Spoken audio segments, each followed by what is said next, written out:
खुलुमबाय बेयो बड'लेण्ड इंखं टेलिभिजन दिनैनि रादाबखौ फरायदों आं मलेन बसुमतारिया। दिनैनि गाहाय रादाबफोराव दं।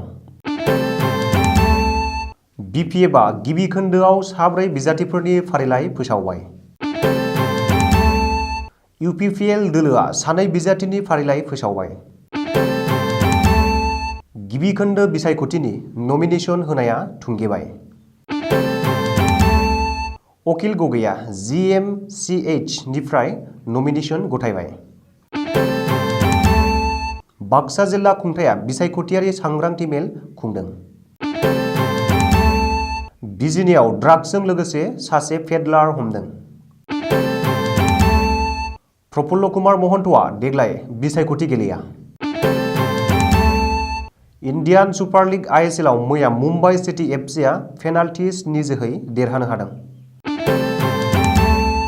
बार्सिलोना क्लाबनि गोदान आफादगिरि महरै ज'आन लेपर्टाया सायख'जाबाय। हरफान मौला देंखोआ 10 मार्च एबा गाबोन रिलिज जागोन। दानिया आबुं रादाब।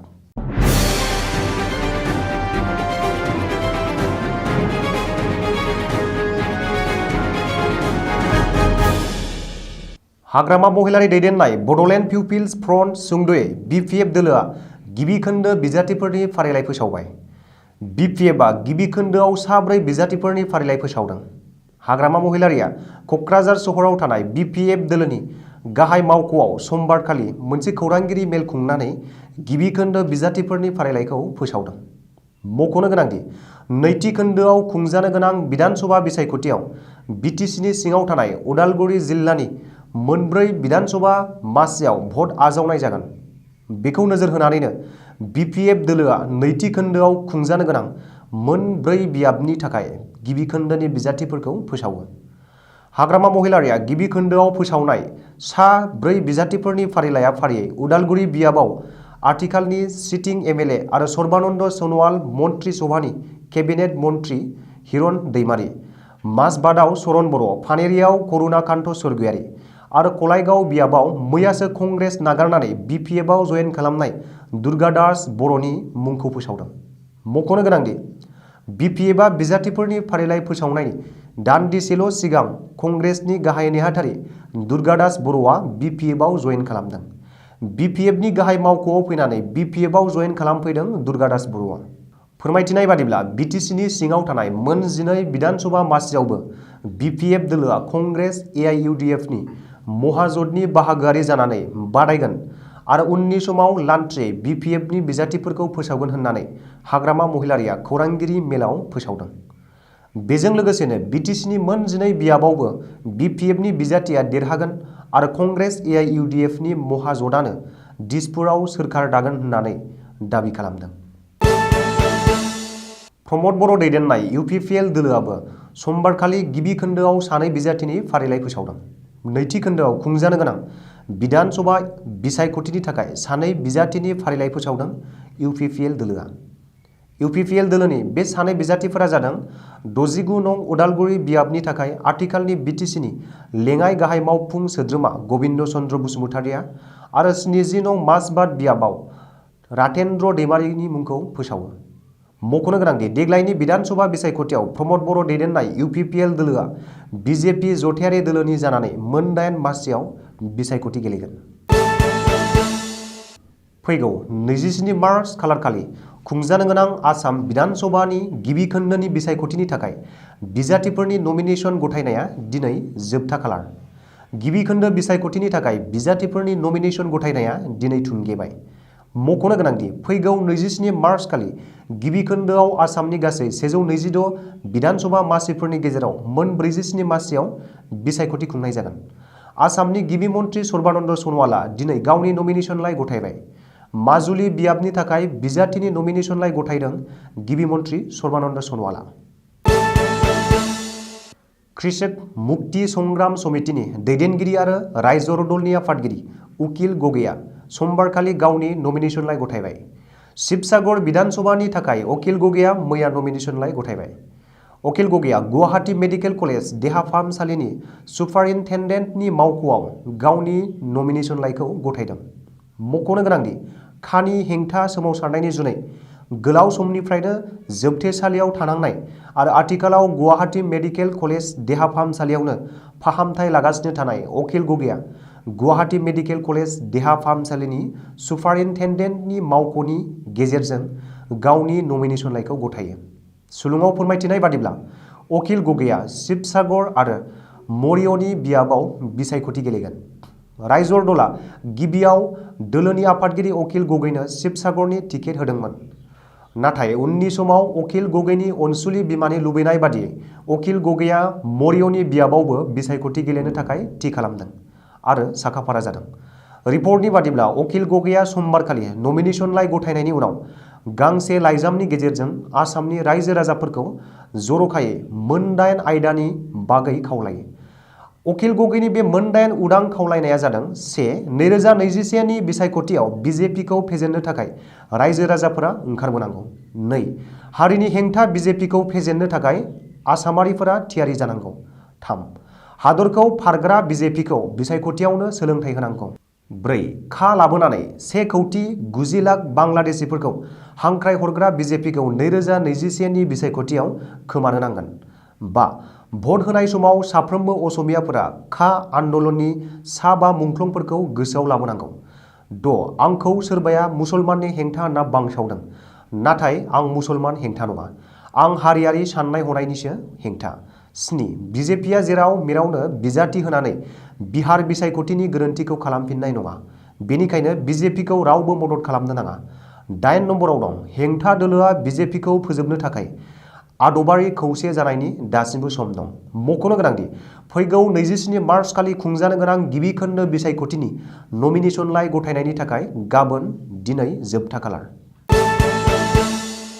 फैबाय थानाय बिधानसभा बिसायख'थिखौ लानानै दिनै बाक्सा जिल्ला खुंथाया बिसायख'थियारि सांग्रांथि मेल खुंदों।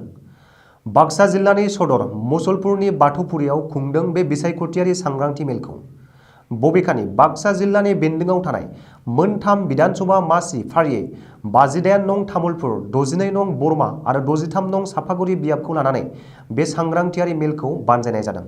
रिपर्ट बादिब्ला दिनैनि बे जथुमाव 3थि खोन्दोआव खुंजानो गोनां बाक्सा जिल्लानि मोन 3 बियाबाव बिसायख'थिखौ माबोरैहाय गोजोन थासारिजों खुंनो आरो दैदेनलांनो हागोन बेनि बागै सावरायनाय जायो। बेजों लोगोसेनो बाक्सा जिल्लानि गासै भट मिरुनि सामलायगिरिफोरखौ थिसननायजों लोगोसे फैगौ मार्च दाननि 10 खालारनिफ्राय ट्रेनिं होनाय जागोन होननानै बाक्सा जिल्ला बेंगिरिया सुलुङाव फोरमायदों। बिजिनियाव सासे ड्राग्स पेडलारजों लोगोसे गोबांथार बिबांनि ड्राग्स हमनो हादों। सुलुङाव फोरमायथिनाय बादिब्ला चिरां जिल्लानि बेन्दोंआव थानाय बिजनी सहरनि साखाथि खावाटिका खानपारायाव बिजनी पुलिसआ हरखाब सिग्रोमनानै सासे ड्राग्स फालांगिरिखौ हमनो हादों। बबेखानि हमजानाय ड्राग्स फालांगिरिखौ बिल्लाल हुसैननि फिसाज्ला 22 बोसोर बैसोनि मोहम्मद आली एबा शुआहमद होननानै पुलिसआ सिनायथि होदों। पुलिसआ फोरमायथिनाय बादिब्ला मोहम्मद आलीआ गोलाव समनिफ्रायनो बिजिनियाव ड्राग्सनि गोसोम फालांगि खालामबोदोंमोन। नाथाय समबारखालि स्रोद सुलुंखौ बिथा खालामना हरखाब सिग्रोमनायाव मोहम्मद आलीखौ बिजनी पुलिसआ हमनो हायो। बबेखानि मोहम्मद आलीजों लोगोसे ड्राग्सजों आबुं गं 22 प्लास्टिक कन्टेनार, गंब्रै खालि प्लास्टिक कन्टेनार, नोगोद 10,890 रां, गंसे मबाइल फन आरो AS26D2822 नम्बरनि गंसे यामाहा स्कुटिखौ हमनो हायो होननानै सुलुङाव फोरमायदों। आसामनि बारग' गिबि मन्थ्रि आरो बरमपुर बियाबनि गागि MLA आरो AGPनि गायसनगिरि आफादगिरि प्रफुल्ल कुमार महन्तआ देग्लाय बिसायख'थि गेलेया। AGPआ प्रफुल्ल कुमार महन्तखौ नेवसिनानै बरमपुर बियाबखौ बिजेपिनो हगारना होनायनि उनाव प्रफुल्ल कुमार महन्तनि राजखान्थि केरियारखौ लानानै सावरायनाया सोलिगासिनो थानाय समावनो देग्लाय बिसायख'थि गेलेया होननानै थांखि लादों बारग' गिबि मन्थ्रि प्रफुल्ल कुमार महन्तआ। प्रफुल्ल कुमार महन्तनि अनजालि बिसि जयश्री गस्वामी महन्तआ दिनै खौरांगिरिनि सिगाङाव बे बाथ्राखौ फोरमायदों। बेजों लोगोसेनो जयश्री गस्वामी महन्तआ आथिखालनि AGPनि दैदेनगिरिफोरनि सायाव गोथौ दुखु मोननाय फोरमायदों आरो दोलोआ जेबो आदर्श गैलिया होननानै बुंदों। जयश्री महन्तआ बेखौबो बुंदों दि प्रफुल्ल कुमार महन्तआ गाव सोरजिनाय राजखान्थि हान्जानि बेबायदि थासारिखौ नुनानै जोबोर दुखु मोनदों। ओरैहाय उननि समाव बारग' गिबि मन्थ्रि प्रफुल्ल कुमार महन्तजों लोगोसे दिसपुरनि सोरखारि न'खौ नागारनानै खारगुलियाव थानाय निजा न'आव थाहैगोन होननानैबो जयश्री गस्वामीआ फोरमायदों। इन्डियान सुपार लिग सुंद'यै ISL नि सेमि फाइनालाव मैया मुम्बाइ सिटी FC आरो गवा FC बे मोननै हानजानि गेजेराव फुटबल गेलेनाया जादोंमोन। मोनथिनाय जायोदि बै मोननै हानजानि गेलेनाया गोबांथार नारा-नाथानि गेजेरजों जुजिलायनाय जादोंमोन। मख'नो गोनांदि मैयानि गेलेनायाव मुम्बाइ सिटी FC आ गवा FC खौ गलसेबो बल सोनो हायाखैमोन आरो गवा FC आबो गलसेबो मुम्बाइ सिटी FC खौ बल सोनो हायाखैमोन। जाहोनाव मैया पेनाल्टिस गेलेहोनायनि राहा लानांगौ जानानै फैदोंमोन। सुलुङाव फोरमायनाय जायोदि मैयानि पेनाल्टिस गेलेनाय बुब्लियाव मुम्बाइ सिटी FC आ गवा FC खौ गल 6 बल सोनो हादोंमोन आरो गवा FC आ मुम्बाइ सिटी FC खौ गल 5ल' बल सोनो हादोंमोन। अदेबानि मैयानि पेनाल्टिसआव मुम्बाइ सिटी FC आ गल 6 बल सोनो हानानै देरहानो हादों। बेजों लोगोसे बेखौबो फोरमायनो नांगोन दि इन्डियान सुपार लिग ISL आव दिनै एटिके मोहन बागान FC आरो नर्थ इस्ट इउनाइटेड FC बे मोननै हानजानि गेजेराव फुटबल गेलेनाया जागोन। बे मोननै हानजानि गेलेनाया दाहाय मोनाबिलिनि 7:30 रिंगानिफ्राय जागायगोन।